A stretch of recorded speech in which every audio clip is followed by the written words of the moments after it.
সকালের জলখাবার বা স্কুল অফিসের টিফিনে এইরকম ব্রেড দিয়ে নাস্তাটা বানিয়ে দেখতে পারেন। পরিবারের সকলে কিন্তু খুবই পছন্দ করবে। যেমন হবে খাস্তা তেমনি হবে মুচমুচে। তাহলে চলুন আজকে সুন্দর ব্রেডের নাস্তাটা ঝটপট করে আপনাদের দেখিয়ে দিই। তার জন্য দেখুন এখানে আমি প্রায় 4 থেকে 5টা এখানে ব্রেড নিয়ে নিয়েছি। তো এই ব্রেডগুলোকে প্রথমে আমি একটু কেটে নেব স্লাইস করে।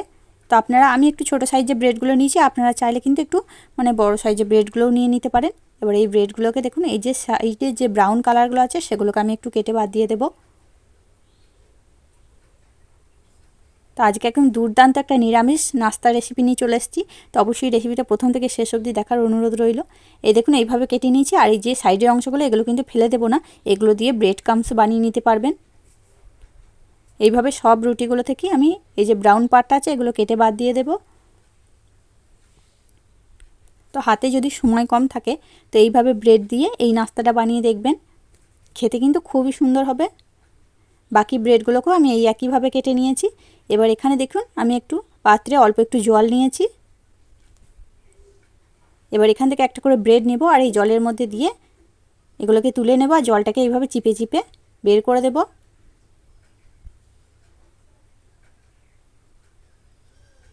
এইভাবেই সব ব্রেডগুলোকে আমি জল থেকে তুলে রেখে দেব।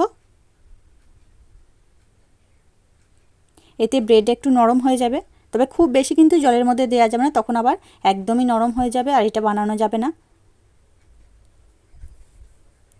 সব ব্রেডগুলোকেই ওই একইভাবে জলের মধ্যে একটু একটু করে জল দিয়ে আমি এগুলোকে জলটা চিপে চিপে বার করে রেখে দিচ্ছি।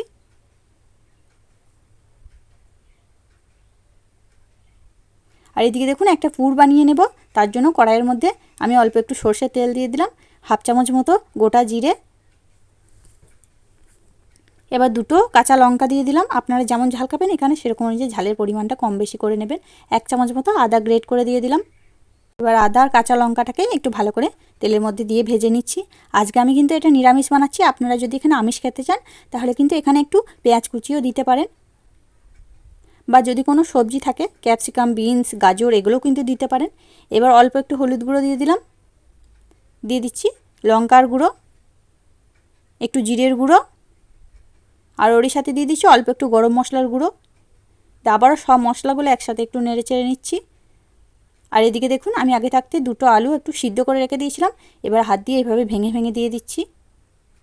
আপনারা চাইলে কিন্তু এই পুরটাতে নারকেল বা বাদামও দিতে পারেন, তাতেও কিন্তু খুবই ভালো লাগবে খেতে।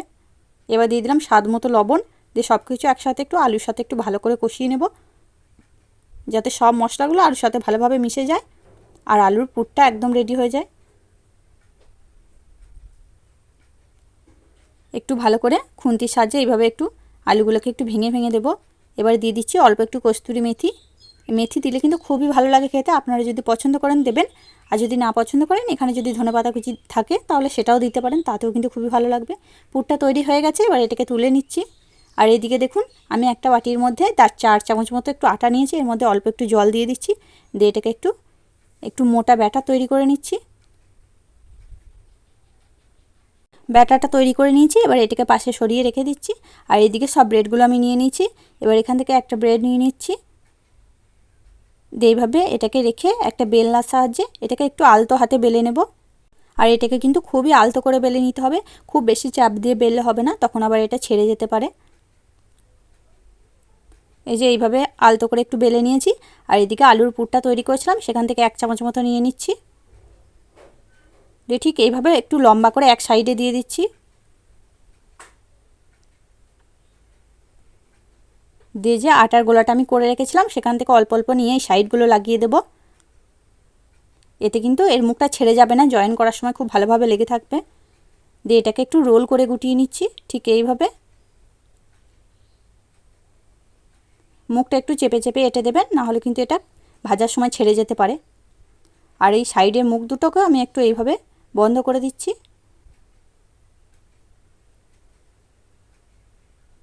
আর এই আটাটা দেওয়ার কারণে কিন্তু খুব সুন্দরভাবে এটা জয়েন লেগে যাবে, ছেড়ে যাবে না। এই দেখুন কত সুন্দর হয়ে গেল। আবারও একটাকে আমি বেলে নিয়েছি, আবারও আলুর পুর দিয়ে দিচ্ছি, আবার আলুর পুরটাকে একটু লম্বা করে দিয়ে দিচ্ছি, এতে রোলটা করতে সুবিধা হবে। আবার ওই আটার গোলা থেকে নিয়ে সাইডগুলোতে লাগিয়ে দিচ্ছি। দিয়ে আবারও এটাকে রোল করে নিচ্ছি। এই দেখুন, আর সাইডে মুখগুলো কিন্তু একটু এইভাবে বন্ধ করে দেবেন, তাহলে আর আলুর পুরটা বেরিয়ে যাবে না ভাজার সময়। আর বাকি সবগুলোই একইভাবে সব করে নিয়েছি। এবার এগুলোকে ভেজে নেব। তার জন্য দেখুন কড়াই বসিয়ে দিয়েছি, দিয়ে দিচ্ছি সাদা তেল। এবার তেলটা গরম হলে একে একে ব্রেডগুলো দিয়ে দিচ্ছি। প্রথমে আমি 3টে করে দিচ্ছি, খুব বেশি ভাজতে যাব না, তাহলে কিন্তু ভালো করে ভাজা হবে না, সব ছেড়ে যাবে। আপনারা চাইলে কিন্তু বেশি করেও ভেজে নিতে পারেন। এবার এগুলোকে একটু অল্প আঁচে ভেজে নেব। আর এগুলো ভাজতে কিন্তু একদমই বেশি সময় লাগে না, 3 থেকে 4 মিনিটের মধ্যেই এগুলো ভালো করে ভাজা হয়ে যাবে। এক পিঠ করে হয়ে গেছে, আমি এগুলোকে উল্টে দিচ্ছি।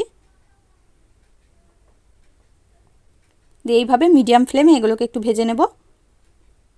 তো হাতে সময় কম থাকলে কিন্তু এইভাবে ব্রেড দিয়ে এই নাস্তাটা বানিয়ে দেখতে পারেন, খুবই অল্প সময়ের মধ্যে তৈরি হয়ে যাবে। আর এটা কিন্তু বাচ্চাদের টিফিনে দিলে বাচ্চারা খুবই মজা করে খাবে এটা। এই দেখুন এগুলো ভাজা হয়ে গেছে, তুলে নিয়েছি। এবার বাকি যেগুলো আছে সেগুলোকেও দিয়ে দিচ্ছি, দিয়ে এগুলোকেও একইভাবে ভেজে নিচ্ছি।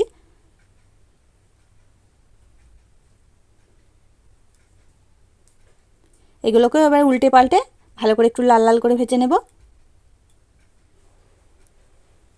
এই দেখুন এগুলো আমার ভাজা হয়ে গেছে, এগুলোকেও তুলে নিচ্ছি। আর কত সুন্দর কালার এসছে দেখুন।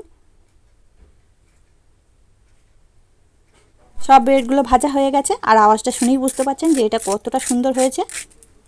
একদমই ওপরটা মুচমুচে আর ভেতরটা একদম পুড়ে ভরা, খেতে কিন্তু খুবই সুন্দর হবে। তো আপনারা কিন্তু এইভাবে এই ঝটপট নাস্তাটা একবার বানিয়ে দেখতে পারেন। বড় থেকে ছোট সকলেই কিন্তু খুবই পছন্দ করবে। এটা যে কোনো চাটনি বা সস দিয়েও খেতে পারেন, গরম গরম চায়ের সাথে খেতে কিন্তু খুবই ভালো লাগবে। তাহলে বন্ধুরা, আজকে আমার এই ব্রেডের রেসিপিটা আপনাদের কাছে কেমন লাগলো সেটা কিন্তু অবশ্যই কমেন্টের মাধ্যমে জানিয়ে দেবেন। দেখে যদি একটু ভালো লেগে থাকে, আপনি যদি নতুন বন্ধু হয়ে থাকেন, একটা লাইক দিয়ে চ্যানেলটিকে সাবস্ক্রাইব করে আমার সাথেই থাকার অনুরোধ রইল। পরবর্তী ভিডিওর নোটিফিকেশনগুলো যাতে সহজেই পেতে পারেন, তার জন্য পাশে থাকা বেল আইকনটি বাজিয়ে অল অপশনটি অন করে দেবেন। তাহলে আজকের মতো এখানেই, আবারও ফিরে আসছি অন্য কোনো দিন অন্য একটা রেসিপি নিয়ে। ততক্ষণ আপনারা ভালো থাকবেন, সুস্থ থাকবেন। ধন্যবাদ।